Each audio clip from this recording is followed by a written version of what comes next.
Sean Combs, known as Diddy, known as Puff Daddy, is about to stand trial in New York in May. Combs had his famous white parties. So I moved to a new neighborhood and they were like, well, what's this guy doing moving here in East Hampton? I said, everybody, come on over to the house so y'all get to know me. You ain't got nothing to be afraid of. Some of the alleged activity may have occurred in the later hours of those parties. Kids have like an hour left because this thing turns into something that when y'all get older, y'all don't want to come to. And there are a lot of questions. What he's exactly charged with, who's going to testify, what this case is going to look like. But before we get to those questions, we want to remind everybody how we got here. Where we hanging out and what we doing, we can't really disclose, but it's definitely a 15-year-old's dream. He signed the Usher. I had legal guardianship of Usher when you know he did his first album. I did Usher's first album. I don't have legal guardianship of him, but for the next 48 hours, he's with me. So and we gonna go full crazy. Going crazy. Well, Bill and Sade, accepting a plea agreement would mean that Sean Combs would have to admit to trafficking and force. And today he made it very clear that was not going to happen.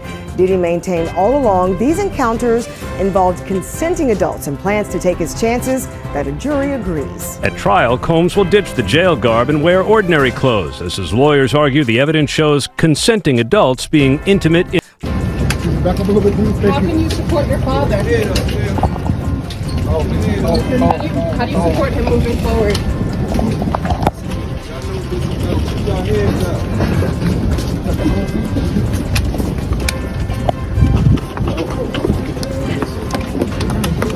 Elaborate, sometimes days-long parties by coercing victims through drugs, threats, and manipulation. They claim to have video evidence, and some of the accusations echo details from over 70 civil lawsuits filed against Combs over the last 30 years. Mr. Combs feels he probably is the only person I know of who might be able to actually accomplish that. Now, as far as jury selection goes, I think the biggest takeaway for me is that both sides expect to have all of this done. Partly believing his innocence, and I know he's innocent.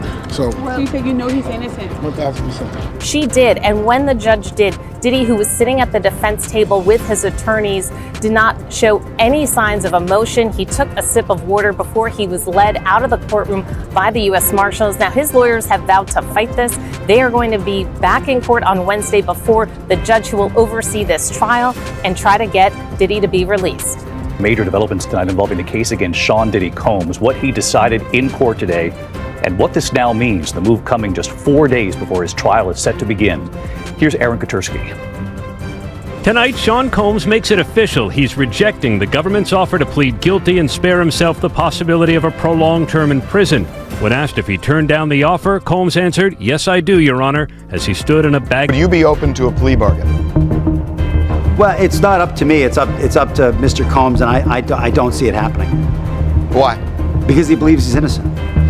He believes he's innocent, and what's more, he believes that he needs to stand up, not just for himself, for his family, and for everybody who's been targeted by the federal government. Diddy's lawyers had argued that he had made good faith efforts by showing up in New York, ready to surrender to face these charges, but prosecutors said that he could not be trusted, that he has a history of trying to intimidate witnesses, including some who are going to be witnesses in this case. They urged the judge to remand him. Music mogul Sean Diddy Combs back behind bars, a magistrate judge denying him bail, saying that there were no conditions that she could conceive of that would make her confident that he would appear again for other court appearances. The judge saying, "My concern is this is a crime that happens behind closed doors." The decision guarantees Combs will face trial beginning just 4 days from now. That will test whether one of music's most prolific figures used his power, wealth, and fame to exploit both women and men for decades. Lasting impact.